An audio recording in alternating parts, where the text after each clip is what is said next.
Okay, I'm recording. Good afternoon.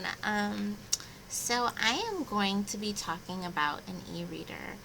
I chose this because I actually own one, and while it's not the latest and greatest model, it still has a lot of the basic functions and features that we're looking for. So this is the Nook Color. It's an e-reader. It holds ebooks on it. Oh, I don't know if you can tell. There we go. It has ebooks on it, and if you can see, I have my assistive tech book on here. um, so yeah, it's actually really easy and basic. If you know how to use any kind of tablet or any kind of cell phone, it's pretty much the same.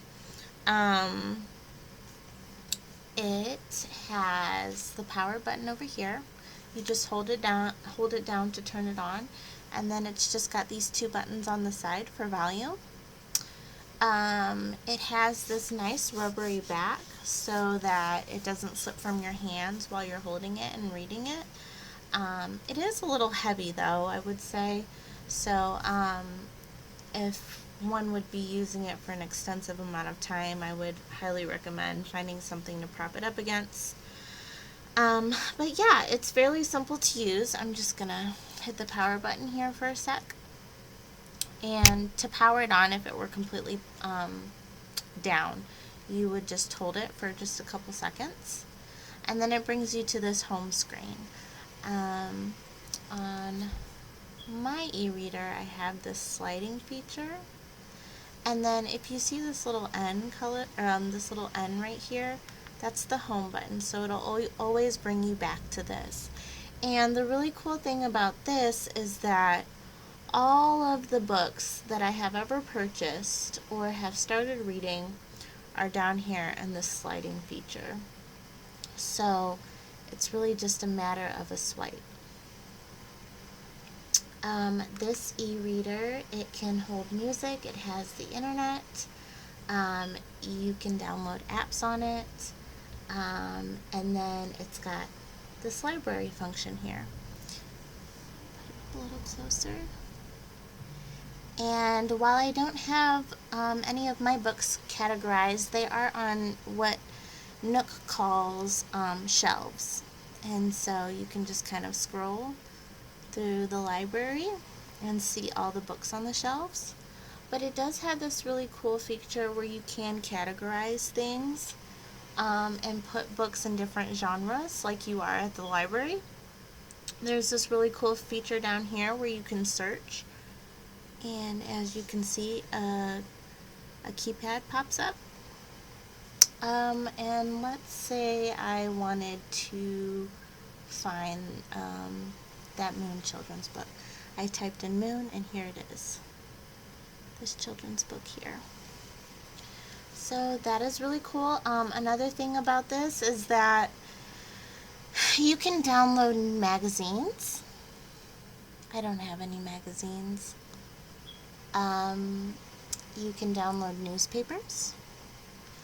And you can also download, encyclopedias. There is a kids stuff option, so if you were to download or purchase anything from the online shop that is categorized as kids, it would pop up right in here in this section. And then it has this little personalized function called My Stuff.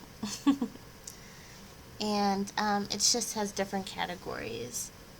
The really cool thing about the Nook is that you can actually lend books. Any books that you purchase on here, you can lend them to somebody else who has the same kind of e-reader as this. But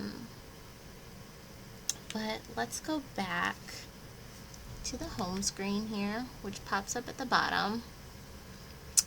What I love most about this is that you can actually, here's the shopping option. This is all through Barnes and Nobles, by the way. You can shop here, and it has things categorized as popular, books under a certain price, recommended books. really neat feature here. But like I was saying, what I love the most about it is that if I didn't have my Nookbook on me and perhaps, I was sitting in class and my teacher was like, oh, you guys are going to be reading this novel. You guys got to get it as soon as possible. One thing that I could do is I could hop on my phone and I can go to barnesandnobles.com, and because the tablet is linked to my email account, if I purchase it online under my email address, it'll automatically show up in my Nookbook. And that is actually what I accidentally did for this class. When I purchased my assistive tech book, I saw that, oh my gosh, it's $25 at Barnes & Noble, and I'm like, let me put that in my cart, and lo and behold, it was the ebook. So, it works really nicely, and there are a couple other features that I would actually like to show you using that. So, if I open up the book here, it's got a nice picture. You can actually adjust the brightness if it's too bright. You just tap on the screen here, and then it's got all of these features down here. I can adjust the brightness, I can adjust the text, I can make it as large as this, which is a really neat feature. I can change the theme, so if say I'm outside reading during lunchtime, I can have, the day feature, or if I'm reading in the night, I have this feature here where the page is actually black and the words are white. That's really cool. You can also adjust the margins and the line spacing between the words on the page, which I think is an awesome feature. I absolutely love the theme feature for when I'm reading at night. And then you can also, there's this little function down here. As you can see, I was searching chapter 4. And you can search any keyword that would be found in the text, and you can search it, and it is going to bring it up for you. Like I said, I don't have the latest and greatest model, so mine takes a little bit, but as you can see, it's searching, and it has brought it up. Got chapter 4 and contents on page 12. So that is another really, really cool feature about this. It also has this go-to page option. So as you can see, there's like this sliding bar. There we go. There's this sliding bar that allows me to kind of run through the pages really quickly. Or I can just click on this button over here. Sorry. That says go to a certain page. One thing that was really difficult for me to adjust to was, not flipping through pages. And while some people love that, I still like, the feel of a real book and flipping through the pages. So that's definitely an adjustment for me. I am just going to take a second here to readjust the text back down to the original size that I had, along with the original theme. And I'm also going to show you another really cool feature. So if I hold down a word, this little bar pops up and it gives me the option to highlight, leave notes, or even share with my friends, or look up the item, or search what it means on the internet. It's a really, really, really cool feature. I love that about this. I had a short children's novel that I had to read for my literacy class, and I actually downloaded it on here, and we had to take lots of notes on the book because we're going to make lesson plans on it, and so it was very, very cool for me to be able to just like read, highlight, take notes with this really awesome feature, that note feature. Another thing about the Nook book that I am going to present is that when you download children's books, oh, you can also change the orientation. Go this way or this way. There is this read by myself option or read to me option. So I'm going to turn it up.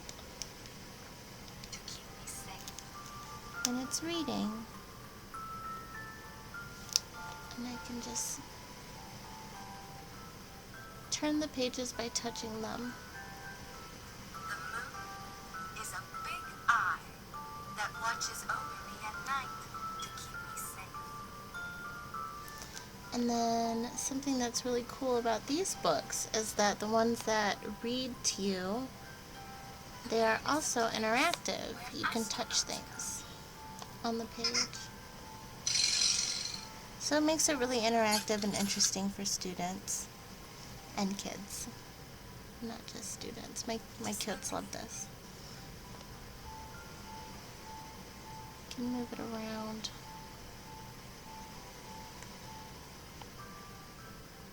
One day, the moon was so hungry.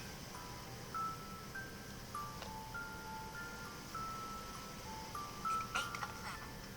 That's why it's so full. Move this around as well.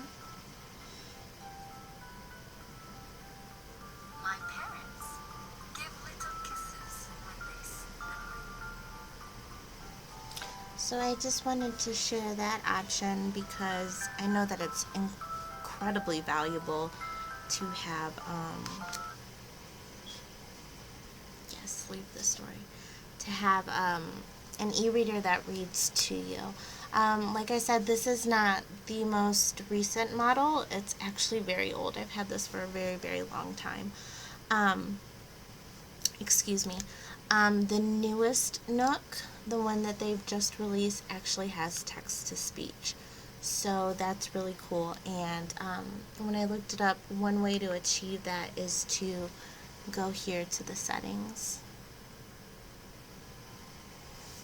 And you would go down here to apps and go down to reader, and then the TTS feature would be in there. While I'm here in the apps, this is so easy, so incredibly easy to set up. You just power it on.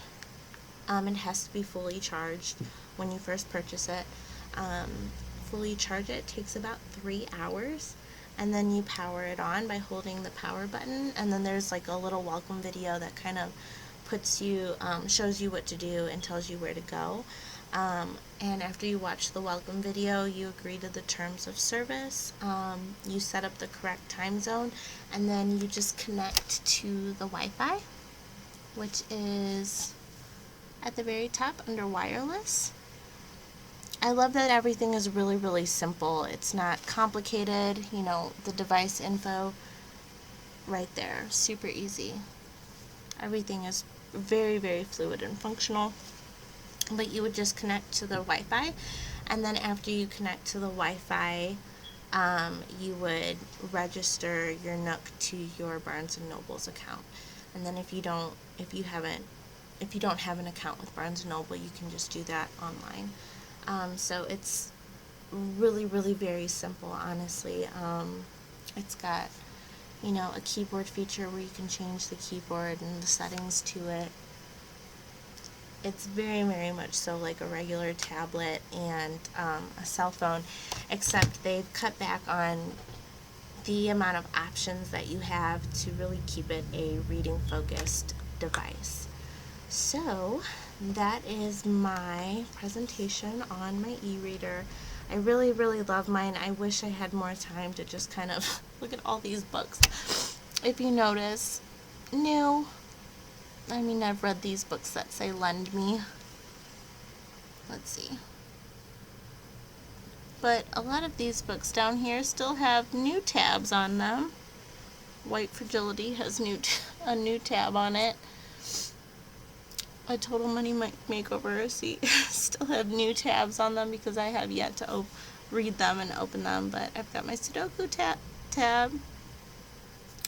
That's an app that I like to play. And then a book that I have read.